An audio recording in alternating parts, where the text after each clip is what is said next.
말 그대로요. 나침반에 의지해서 방향을 잡고 우리나라로 말 그대로 이제 표류하면서 온 것이죠. 네. 고무보트를 타고 우리나라로 미립국을 시도한 중국인 남녀 2명이 해경에 붙잡혔습니다. 자, 사진을 하나 보면서 설명을 드리겠습니다. 바로 저 배를 타고 미립국을 하다가 해경에 적발이 된 건데 가만히 보면 저 배가요. 뭐 철이나 나무로 된 배가 아니라 고무보트입니다. 저 고무보트를 타고 중국에서 우리나라로 미립국을 하려고 했다. 굉장히 위험했을 것 같은데요.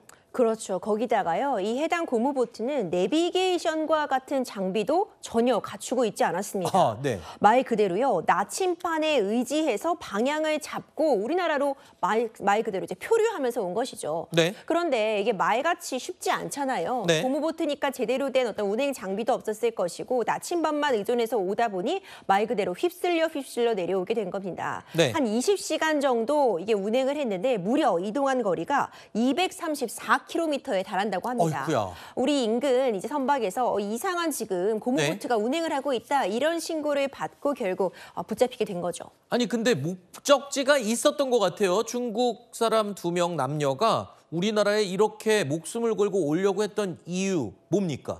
이 중국인 2명은 지난해 말에 불법 체류자 신분으로 적발이 되었다고 합니다. 네. 그래서 그 이후에 강제 출국 조치를 받았는데 아직 우리나라에 못 받은 임금도 있고 돌려받지 못한 주택 보증금도 있어서 아이고야. 이 부분을 해결하고자 미립국을 시도했다. 돈 받으러 온 거군요. 그렇죠. 이렇게 해경 조사에서 밝혀졌는데요. 그러니까 과거에 근무했던 서산 지역으로 이동을 하려고 했는데 네. 앞서 말씀드렸던 것처럼 나침반만 의존해서 오다 보니까 서산까지는 도달하지 못했던 거죠.